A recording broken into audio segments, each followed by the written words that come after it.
Hello Krishna. എന്തോ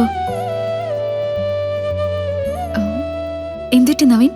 അല്ല, പെട്ടെന്ന് പേര് വിളിച്ചപ്പോൾ താൻ എന്താന്ന് ചോദിച്ചില്ലേ? വളരെ വേണ്ടപ്പെട്ട ആളുകൾ സംസാരിക്കുന്ന പോലെ തോന്നിപ്പോയി. എന്താ വിളിച്ചേ? അത് കൃഷ്ണ, അന്ന് ഫാം ഹൗസിനെ കുറിച്ച് ചില ഐഡിയകളൊക്കെ എന്നോട് പറഞ്ഞിരുന്നില്ലേ? ആ പറഞ്ഞു. അപ്പൊ തന്നെ ഞാൻ പറഞ്ഞല്ലോ, അത് എന്റെ ഐഡിയാസ് അല്ല, ഇതിനു മുൻപ് ആളുകൾ പറഞ്ഞതാണെന്ന്. ഓക്കെ, അതിൽ തർക്കമൊന്നുമില്ല. ആ ഐഡിയാസ് എനിക്ക് ഇഷ്ടപ്പെട്ടതുകൊണ്ടാ. കൃഷ്ണയ്ക്ക് ഒരു ഉപകാരം ചെയ്യാൻ പറ്റുമോ? ആ, എന്താ? അന്ന് പറഞ്ഞ കാര്യങ്ങളൊക്കെ ഒരു ഫോണിൽ റെക്കോർഡ് ചെയ്തിട്ട് എനിക്കൊന്ന് അയച്ചു തരാൻ പറ്റുമോ? അത് പിന്നെ അല്ല, ബുദ്ധിമുട്ടാണെങ്കിൽ വേണ്ട കേട്ടോ. അല്ല, ബുദ്ധിമുട്ടൊന്നുമില്ല, ഞാൻ ചെയ്യാം. എങ്കിൽ പിന്നെ അങ്ങനെ ആയിക്കോട്ടെ. സുഖമല്ലേ തനിക്ക്? സുഖാണ്. ആയിരിക്കും. തന്നെ പോലെ ഒരാള് എപ്പോഴും ഹാപ്പി ആയിരിക്കും. അതെന്താ അങ്ങനെ? അതങ്ങനെയാടോ. മനസ്സിൽ സന്തോഷമുള്ളവരുടെ സംസാരം കേട്ട് എനിക്കറിയാം. സാറിന് സന്തോഷാണോ അതോ എന്തെങ്കിലും വിഷമമുണ്ടോ? എന്റെ ശബ്ദം കേട്ടിട്ട് എന്ത് തോന്നുന്നു ഇനി വിളിക്കുമ്പോൾ താൻ പറയണം. ഓക്കെ കൃഷ്ണ?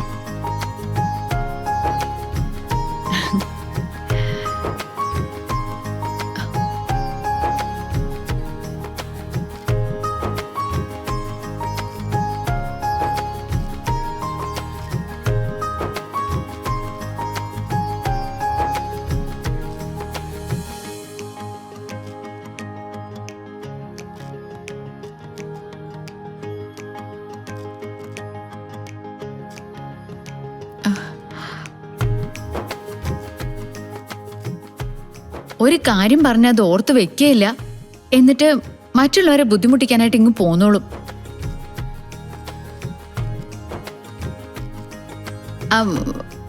ഫാം ടൂറിസത്തെ കുറിച്ച് ഒരു ദിവസം സംസാരിച്ചപ്പോ ഞാനെന്തോ പറഞ്ഞു.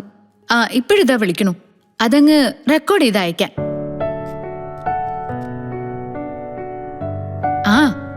എന്തെങ്കിലും ആവട്ടെ എന്ന് ഞാനും കരുതി. അയച്ചു കൊടുക്കാന്നൊക്കെ പറഞ്ഞിട്ടുണ്ട്.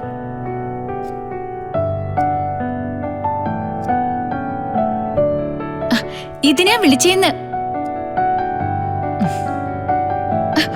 ഇത് അതിനു വേണ്ടി വിളിച്ചെന്ന് ഞാൻ പറഞ്ഞില്ലേ? ഓ, ഞാൻ കേട്ടു. എന്റെ ചെവി പൊട്ടിക്കണ്ട.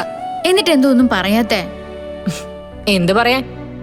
അതെ, ചില ഭാഗ്യമുള്ള ആളുകള് പാതാളത്തിൽ പോയി ഒളിച്ചാലും ശരി, അവരെ സ്നേഹിക്കുന്ന ആളുകള് അവരെ വിളിച്ചുകൊണ്ടേയിരിക്കും. അതിന് നമുക്കൊന്നും അസൂയ തോന്നിയിട്ട് ഒരു കാര്യമില്ലേ? എന്ന് പറഞ്ഞാ ഇതിപ്പോ എന്നെ പ്രേമിക്കാനാണോ നവീൻ വിളിച്ചത്?